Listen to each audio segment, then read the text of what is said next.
Greetings to you viewers from across the globe. You're welcome to the show Viewpoint, where we discover perspectives and embrace dialogue. I do believe you're having a marvelous Monday.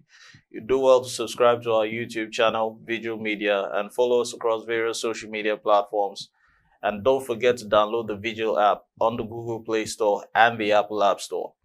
On the show today, we will be talking about the mass exit of multinational companies in Nigeria. But first off, we will be going into the headline news making the rounds in the political space. First of all, we will be talking about the ECOWAS leaders who will be meeting in Abuja as regional struggles with coups in recent times. Now, West African leaders met on Sunday, just yesterday, for talks with the regions in deepening crisis after 4 countries fell under military rule and with risk growing from the Sahel jihadist conflicts. After coups in Mali, Burkina Faso, Guinea, and Niger since 2020. Regional bloc ECOWAS, Economic Community of West African States, also saw member states like Sierra Leone and Guinea-Bissau claim attempted coups in recent weeks, which of course will not quite be favorable. Now, a French military withdrawal from the Sahel region along the Sahara Desert across Africa is increasing concerns over conflict spreading to south of Gulf of Guinea and states like Ghana, Togo, Benin, and Ivory Coast. Now, these are just flanking off on the west side part of Africa, which actually are on the side of Nigeria. Now, from my view and perspective, these military coups or takeovers are not only based on fake narratives or false justifications. They are also a driver of insecurity or drivers of insecurity within the region. ECOWAS leaders will meet in Nigeria's capital, Abuja, for an ordinary summit where they will discuss the delayed transitions back to civilian rule for Mali, Burkina Faso, Guinea, and Niger as we speak. Nigeria's President Bola Ahmed Tinubu is currently, as we speak, the chair of ECOWAS, and the U.S. Assistant Secretary of State for African Affairs, Molifi rather, I beg your pardon. He will also be there at the meeting to discuss how to support Niger's return to a democratic system of government.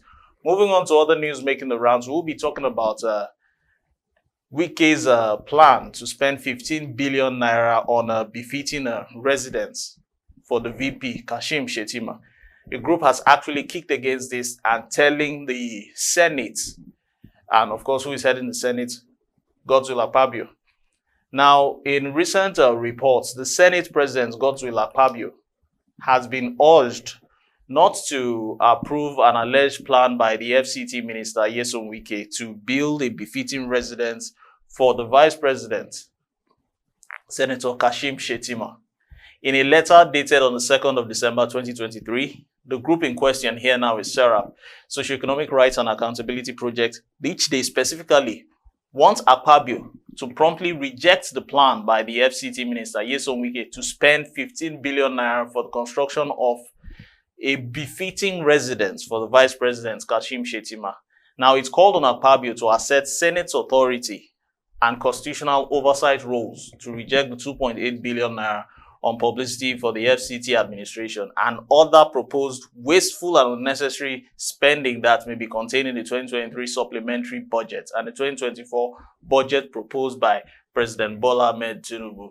Now, frankly speaking, the Senate has a constitutional duty to ensure that the FCT Minister Wike's proposed spending of entirety consistent and compatible with constitutional provisions, including his oath of office. All public officials remain subject to the rule of law. The National Assembly on its own part, including the Senate, has a constitutional responsibility to address the country's debt crisis, including by rejecting wasteful and unnecessary spending to satisfy the bourgeoisie lifestyle of public officers. The National Assembly cannot continue to fail to fulfill the oversight function. It must assert and demonstrate its independence by running the check and balances, rejecting all wasteful spending by the executive as we speak. Now, according to the group SERAP now, it would be a grave violation of the public trust and constitutional oath of office for the Senate to approve 15 billion. It's quite a huge sum, which will definitely be unnecessary for the president at a time when the federal government is set to spend 30%. That is, as we speak now, 30%, 8.25 trillion naira of the country's budget of 27.5 trillion on debt servicing costs. Quite alarming and insensitive, I will call it that way. Now, moving on to other news making the rounds. Kwankwaso was recently expelled for attempting to take over the NNPP, as said by Agbo Major. Now, in recent reports, a chieftain of the New Nigeria People's Party, the NNPP, Agbo Major, has insisted that the 2023 presidential candidate of the party, Rabiu Kwankwaso, has been expelled. And why was he expelled? Agbo Major, who said he is now the chairman of the party, claimed that Kwankwaso expulsion was necessitated by an attempt by the former Kano State governor and his loyalists to take over the party from its founding members. You cannot just come and upturn people who are actually deep-rooted in a particular thing. Now, according to him, Agbo Major, Kwankwaso's group joined the party last year, 2022, after an agreement was signed to give them an opportunity to contest the 2023 elections. Over the period, crisis has actually even been rocking the party in question, the NNPP, after the 2023 elections, with groups within the party forming factions, suspending and expelling one or the other. Now, the Agbo Major group of the party is mostly made up of old members of the party, and the other camp happen to be those loyal to Kwankwaso, now who was the presidential candidate of the just concluded elections for the party. Now, I hope they iron out issues in due time within the party. Now, in other reports making the rounds, Supreme Court has actually dismissed Ihedioha's suit against Hope Uzodinma. In other news, which has been dismissed, the application by Emeka Ihedioha of the People's Democratic Party in Imo State seeking to be issued a certificate of return as rightful governor of Imo State, stating that the incumbent governor, Hope Uzodinma, wasn't qualified to run in the first instance or in the first place. Apparently, the heat is still on in Imo State, even after the off-cycle elections which was just concluded in Imo State. Now, in a ruling read by Justice Tijani Abubakar, as of Tuesday last week, the Apex Court dismissed the application for lacking in merit, describing it as unnecessary and vexatious, and as such awarded the cost of 40 million against Mike Ozokeme for bringing the matter before the court. Now, those to be paid in the Action People's Party, the APP, Uche Nnadi, Uche Nwosu, and INEC, of course, also. They also need to be compensated. Now, in the motion considered to be frivolous by the court, Ozokome had asked the court for a consequential order to compel INEC to issue a fresh certificate of return to Ihedioha to enable him spend a 4-year tenure as Imo State's governor. Now, he said that the senator, Hope Uzodinma, unlawfully spent 4 years, which Ihedioha ought to have spent in the motion earlier on. Now, in the motion, Ozokome claimed that the APC had no candidates as at 2019 for the gubernatorial elections. Hence, Uzodinma ought not to have been made governor on the platform of the APC.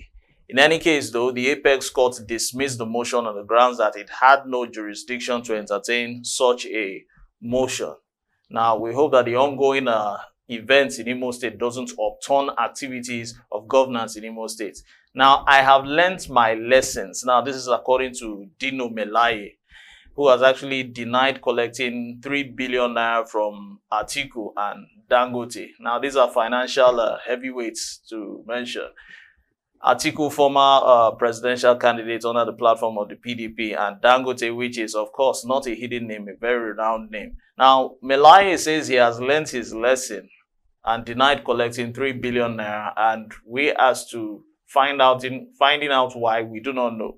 Gubernatorial candidate of the PDP during the just concluded Kogi State gubernatorial elections, Senator Dino Melaye, he has actually denied these speculations from former Vice President Atiku Abubakar and chairman of the Dangote group of companies, Aliko Dangote, for sponsoring him with the said amount, 3 billion naira in the elections. Now, Melaye said that he said this actually in a dinner organized in honor by his members of his campaign, organized in Abuja. Now, he explained that the speculations was the handiwork of his detractors. Melai, on his own part, has been facing this crucifixion from detractors from the political scene and even outside the political circle. And the reason why, maybe because of his flashy lifestyle, has been attracting so much prying eyes toward his axis. Now, Melai described the speculation that he collected 1 billion from Atiku and 2 billion from Dangote as fake news peddled by betrayers, and of course, which I just addressed as detractors. The former lawmaker has also enumerated basic lessons, 3 to be specific, which he learned from contesting the elections.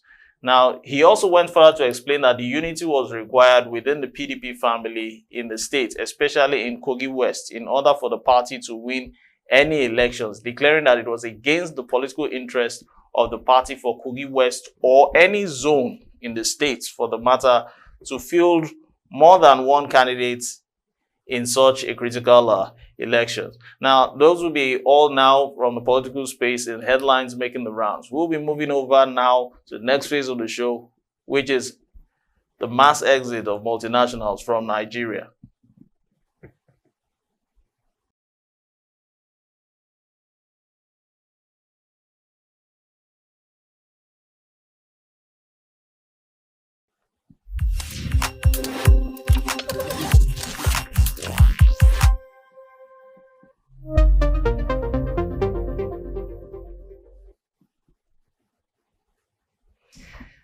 You're welcome back to the show. You'll do well to follow us across our various social media platforms and subscribe to our YouTube channel, Veegil Media, and download the Veegil app on the Google Play Store and the Apple App Store.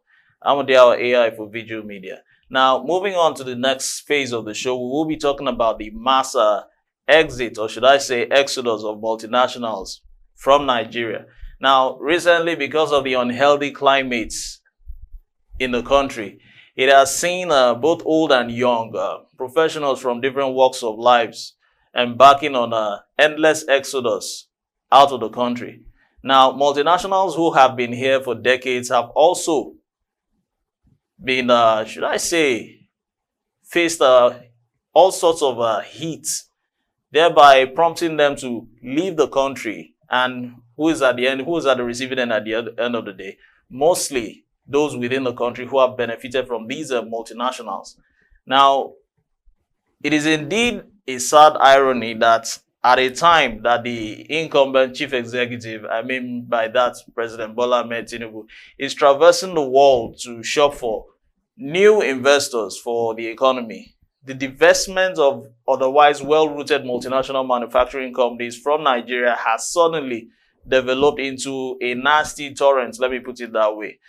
Now, frightening, in recent media reports had it that no less than 5 such multinationals have either left Nigeria or have dropped their manufacturing activities to become importers. Now, these include Unilever. Unilever is a very renowned, popular household name within the country. The manufacturer of iconic products such as our Omo, which we put it that way. These days we go to the market, any detergent whatsoever is addressed or called Omo.